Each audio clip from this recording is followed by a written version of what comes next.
Have you ever sat quietly in a room full of people and wondered why you didn't feel like joining in? Maybe you used to be the one organizing the get-togethers, laughing the loudest, sharing stories until midnight. But now, the thought of making small talk or showing up just because it's expected, it doesn't feel the same. If that feeling sounds familiar, you're not alone, and you're not broken.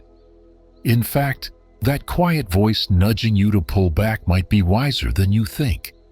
As we grow older, something shifts. It's not always obvious. It doesn't happen overnight. But one day, the social activities we once looked forward to start feeling more like obligations. We begin to crave peace more than parties, depth over distraction, and what might look like withdrawal to others is often something much more meaningful: clarity, emotional clarity, spiritual clarity, a growing understanding of who truly matters and what kind of company nourishes our soul instead of draining it. In this video, we're going to explore 6 deeper reasons why people over 60, 70, and even 80 often start stepping back from social groups they once loved. These aren't surface-level excuses. They're real human truths, rooted in experience, healing, and wisdom. Some may surprise you. Others might feel like they were written straight from your own story. And by the end of our time together, you might not just feel seen. You might also feel a little more at peace with the space you've chosen. So let's begin this gentle journey inward, not to fix anything, but to understand it. Because sometimes the quietest choices we make turn out to be the most powerful ones of all. Reason number 1: the burden of past betrayals. As the years pass, we don't just collect memories, we carry moments. Some are warm and golden, others are sharp and lingering. And many of the reasons older adults begin to step back from social circles stem not from anger or bitterness, but from the deep emotional weight of trust, broken too many times. At 30, it's easier to overlook a friend's careless comment, to forgive a relative who forgets your birthday, to keep giving chances in the hope people will change. But by 70 or 80, you've seen enough to know that not everyone grows with you. And after a certain number of disappointments, your heart doesn't bounce back the way it used to.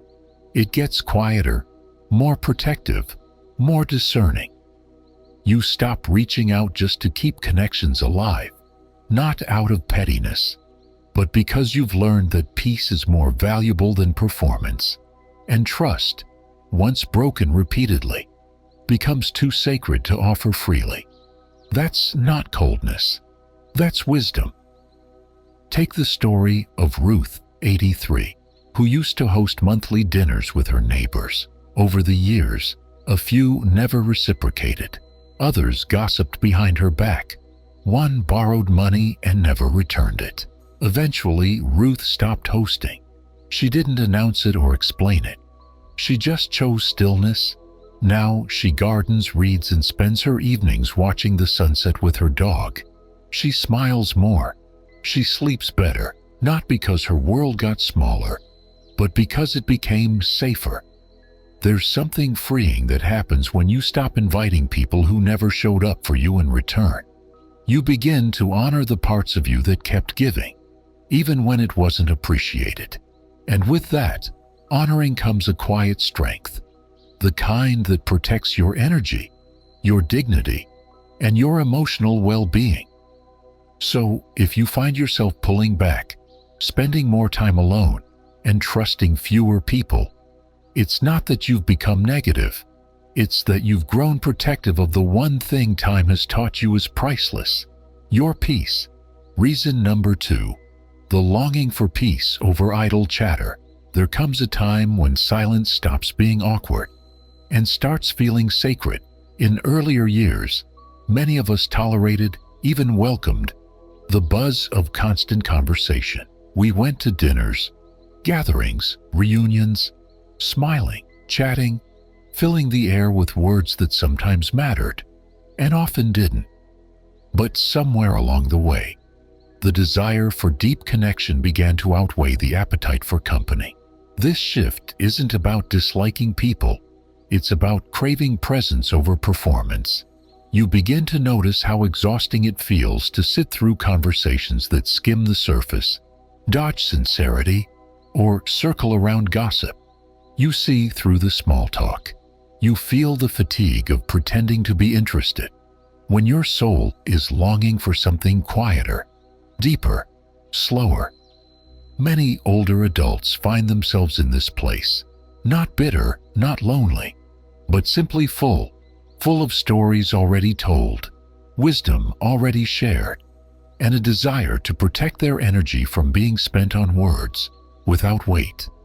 There's a peace in solitude that's hard to describe until you've lived enough to feel it.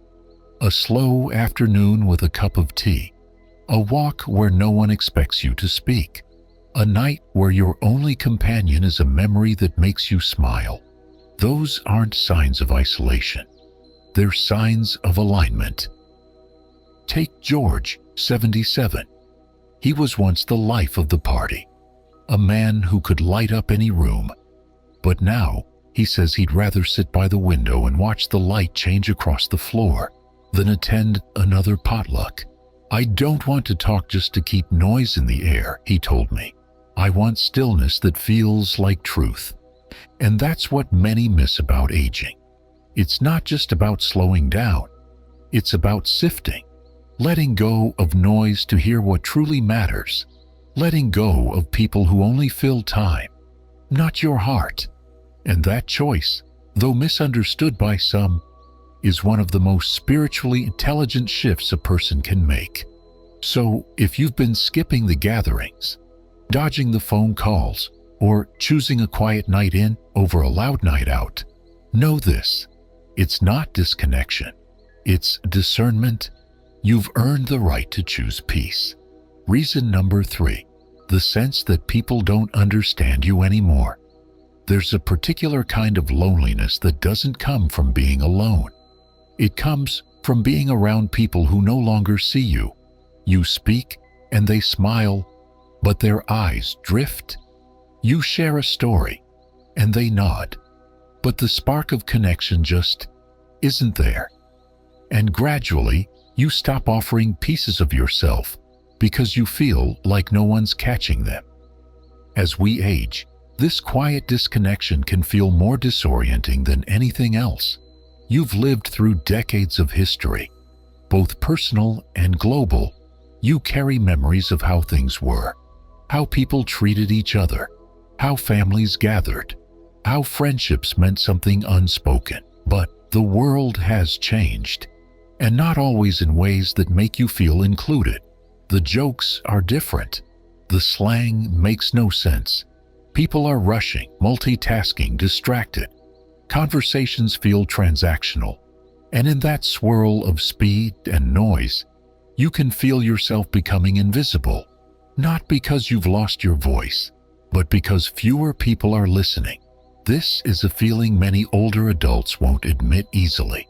It can be painful to realize that even those you love most, your grandchildren, your nieces and nephews, the people you raised or once mentored, don't quite understand who you are anymore. Or worse, they think they already know you, and they've stopped being curious. Take Ruth, 82. She was once a head nurse, the backbone of an entire hospital ward. Now, her daughter texts her once a week. Her grandson answers her stories with emojis. She says, "I don't think they mean to dismiss me. They just don't know how to meet me where I am." And so, Ruth has started turning inward, not in sadness, but in self-protection. "I'd rather keep company with my own thoughts," she says, "than feel unheard in a room full of people." This kind of withdrawal doesn't stem from pride or spite. It stems from the deep ache of being misunderstood. It's a silent retreat, not out of bitterness, but from the repeated sting of feeling unseen. But here's what matters most. Your experiences still hold weight. Your perspective still has value. And even if fewer people ask about your life, it doesn't make your story less extraordinary. The absence of recognition from others should never become the absence of respect for yourself. So, if you found yourself pulling back lately, not from the world, but from those who no longer reflect who you are, it's okay. That's not giving up. That's grace. That's choosing emotional honesty over social performance. And that, more than anything, is wisdom earned through years of living, loving, and learning, who's really worth opening your heart to. Reason number 4, the fear of becoming a burden.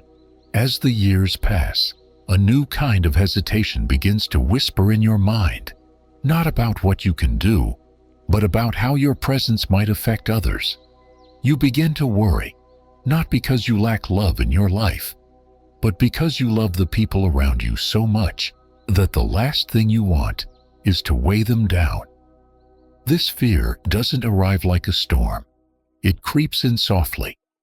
One day, you hesitate to call your son because he's always busy. You decide not to mention your back pain to your daughter because she already has her hands full. You decline the invitation to stay longer at a family gathering, even though your heart longs to, because you're afraid of being too much. And gradually, this protective instinct becomes a quiet wall.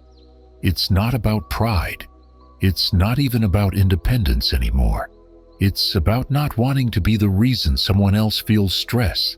You've spent a lifetime giving, raising children, showing up for friends, carrying responsibilities without complaint. And now, the idea that someone might have to rearrange their life for you feels foreign. It feels unfair. Take Thomas, a widower in his 80s. His grandchildren adore him. His daughter begs him to move closer, but he refuses. "I don't want them to build their lives around me," he says. "I want them to fly, not feel anchored."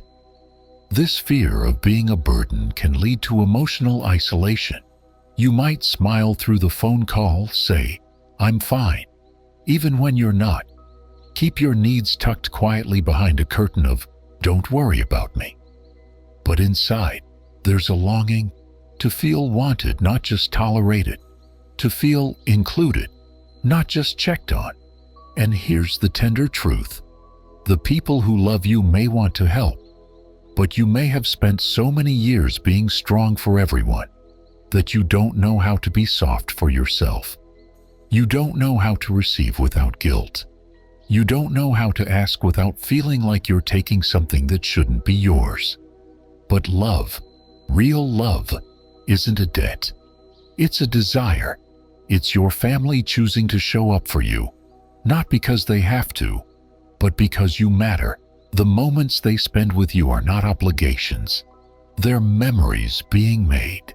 And the day they no longer get to show up for you will hurt far more than the effort it ever took. Still, it's understandable. It's human. And if you've begun to quietly retreat, not out of bitterness but out of concern, know this: it's okay to receive. It's okay to say yes. You are not a burden. You are a blessing with a lifetime of wisdom, warmth, and worth that your presence alone continues to offer. And sometimes, the strongest thing you can do is let yourself be loved. Openly, come freely, without apology. Reason number 5. The quiet fading of old relationships. Not all endings come with a goodbye. Some arrive with silence, with less frequent calls, shorter conversations, plans that never get made. Over time, the people who once knew your story by heart begin to feel like characters from an old chapter, familiar, but no longer present. And this kind of fading, it doesn't always hurt like a breakup. Sometimes it just lingers, like an echo of something that used to matter more than it does now. As you grow older, you begin to realize that not all relationships are meant to last a lifetime. Some were born from shared circumstances, raising kids at the same time, working in the same office or living next door. But seasons shift, kids grow up, jobs end, people move, and the thread that once held you together begins to fray. Think of Margaret, a 74-year-old retired nurse. For 2 decades, she and her neighbor Linda were inseparable. Coffee every morning, walks in the evening, shared laughter echoing across their porches. But Linda moved away to be closer to her daughter, and phone calls slowly dwindled. Not because of anger, just life. "It's not the same anymore," Margaret says softly, "and maybe it's not supposed to be." That realization, though gentle, carries weight, because even if no one did anything wrong, you still feel the absence, the quietness, the distance, and it makes you cautious about forming new connections. You begin to wonder if it's worth the effort, if everything is destined to fade eventually. But here's the deeper truth. Letting go of old relationships isn't always a sign of loss. Sometimes it's a sign of growth. You're no longer willing to hold on to what no longer nourishes you. You're no longer chasing after people who make you feel invisible. You've learned that it's better to be alone than to be in a room where you feel lonely. And while some people drift, others stay. Or someone new arrives. Someone who matches who you are now, not who you used to be. But even if that doesn't happen right away, you begin to find peace in your own company, in quiet afternoons, in rituals that are just yours, in a kind of stillness that doesn't ache. It heals. This fading of old ties might feel like a slow unraveling, but in truth, it's the beginning of something else.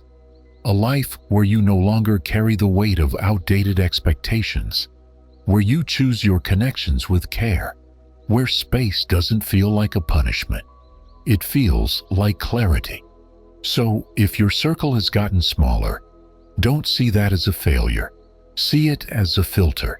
You've lived long enough to know who's real, who's kind, and who's worth your energy. And now, you're simply living in alignment with that wisdom. Lesson number 6. The joy of being on your own. There comes a time in life, not suddenly but softly, when solitude stops feeling like absence and starts feeling like home. You sit alone in a room and you're not lonely. You take a walk by yourself and it feels like freedom. You skip the family gathering or the neighborhood dinner, not because you weren't invited, but because you finally understand this. Peace is not found in the crowd. It's found in presence. Yours. In younger years, we're taught to equate connection with constant interaction. The more people around us, the better. The busier the calendar, the fuller the life. But over time, many older adults find that the opposite is often true. The more space you have, the more you can hear yourself think. The fewer obligations you say yes to, the more meaningful the ones you keep. Consider Thomas, an 83-year-old widower who used to throw monthly game nights at his home. Laughter, food, conversation. It filled his house, and for a while, that filled his heart too. But after a few years, he began to crave something different. He started spending more time in his garden, reading long-forgotten novels, sitting by the window and just watching the world move slowly outside. And he realized something. He didn't miss the noise. He missed nothing at all. People noticed, of course. They asked if something was wrong. "You're isolating," they said. "You should get out more." But what they didn't understand, and what many don't, is that choosing solitude isn't always a symptom. Sometimes it's a solution. The joy of being alone doesn't mean you've given up on people. It means you've discovered the depth of your own company.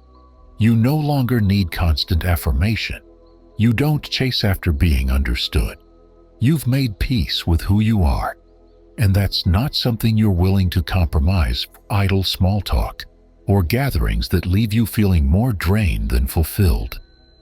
This doesn't mean you've stopped loving others. It just means you've started loving yourself with more tenderness. You take naps when you want. You eat what tastes good. You walk when you feel like moving and rest when you don't. You let your life flow around your needs, not someone else's schedule. That's not selfishness. That's healing. So, if you're finding comfort in the stillness, if you're choosing your own company over the noise of crowds, that's not a flaw. That's wisdom. That's decades of living teaching you how to finally be, instead of constantly doing. You are not lonely. You are whole, complete, rested. And this quiet chapter may just be the richest one yet. Final thoughts. So, now that we've walked through all 6 reasons, let me ask you again. Which one felt like it was speaking directly to you? Was it the burden of past betrayals that slowly reshaped your willingness to trust? Was it the longing for peace that made silence feel more meaningful than small talk? Or maybe it was the quiet realization that you're not the same person you were 20 years ago, and the world around you doesn't quite know how to meet you where you are. Whatever it was, let this truth settle in your heart. You are not broken, distant, or bitter. You are evolving, and that evolution is not something to hide or feel guilty about. It's something to honor. In a world that often celebrates constant connection, choosing solitude takes courage. In a society that rewards noise, choosing stillness takes strength. And in a life that's been filled with people, responsibilities, and decades of showing up, you choosing to slow down, protect your peace, and listen to your own voice is not selfish, it's sacred. You've earned the right to draw boundaries. You've earned the wisdom to know who truly sees you, and you've earned the quiet joy of your own company. So, if you've been wondering why you no longer feel like showing up for every gathering, answering every call, or being everything to everyone, know this. Maybe that's your soul calling you back to yourself. And if you're walking this path, choosing solitude more often, stepping back without apology, you are not alone. In fact, you are part of a quiet, powerful group of people who are finally beginning to live on their own terms. Thank you for sharing this time with us. If any part of this message resonated with you, let us know in the comments below. Whether you share your story or simply type the number of the reason that felt most personal, your voice matters here. And if this video brought you even a moment of peace, clarity, or recognition, please like it, share it, and subscribe to this channel. Your support helps us keep making content that honors your truth and encourages your journey. Until next time, take care of your mind, your spirit, and the peace you've worked so hard to protect. You deserve it.